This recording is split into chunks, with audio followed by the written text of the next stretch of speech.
Some of the things we're doing can benefit from this right now. So we're putting video consulting out there, and we went to Balranald, and it was really bad. It was just, there wasn't much we could do.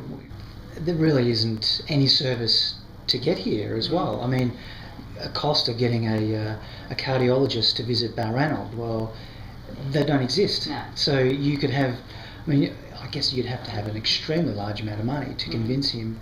But then, because they're small populations, there's not going to be a full day's workload for them as well. So they're going to drive there, they'll see 2 or 3 people who really need help, but then they've got to drive back an hour and a half. So it's just...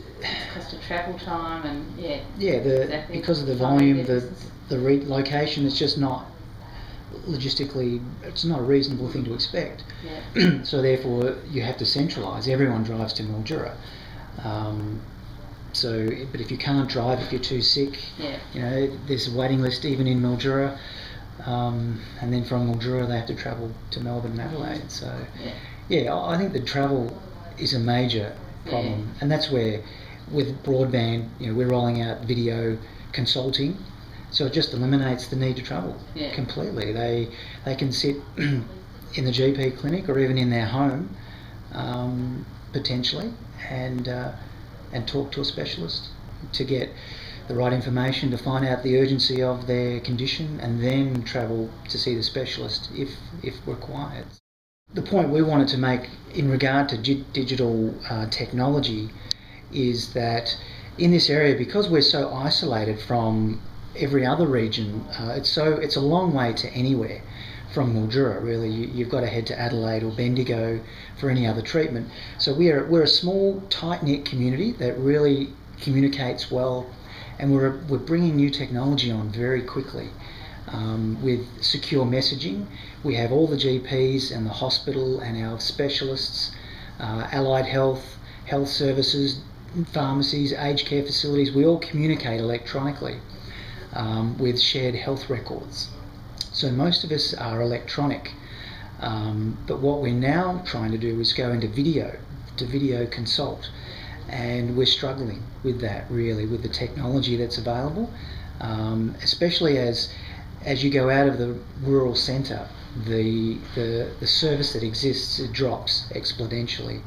So the smaller communities suffer the most, and they're the ones who need it the most. So the internet speed, the capacity of the lines, the latency of information. When you're doing a video conversation, it's very different to sending an email or browsing the internet.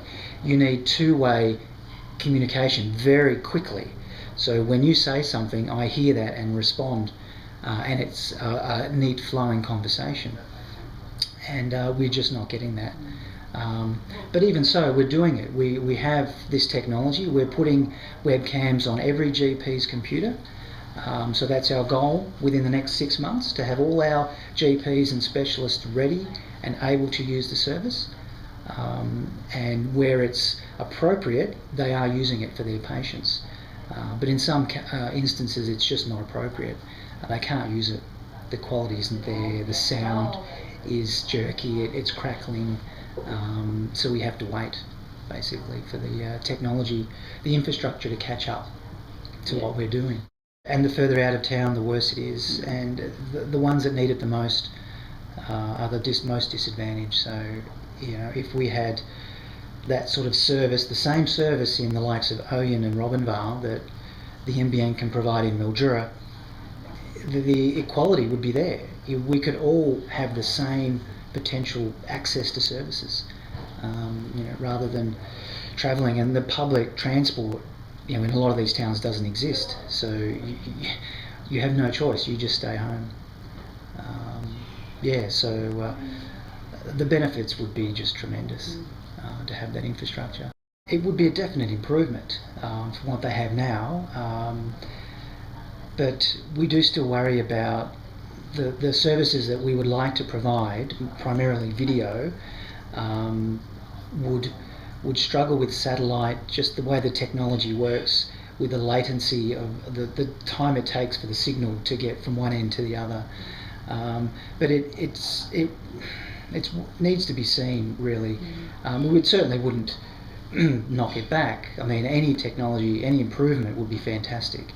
But to compare wireless to the NBN, you know, the speed improvements and the amount of services that you could run on that equipment would be so much greater. But we will work with whatever we have. That's it. These communities are so isolated. Anything that's there, we will use it to the maximum we can. And what I suspect with wireless, if that's the only service there, that it will be instantly utilised by everyone, and then it will be overwhelmed very quickly. So I worry about the long-term potential of a service like that. How much can it hold before it too is overwhelmed? Whereas with fibre, the NBN is able to hold a lot more capacity, on that, in that infrastructure. So we would hope they would do it right the first time, rather than be back in the same situation in 5 years' time.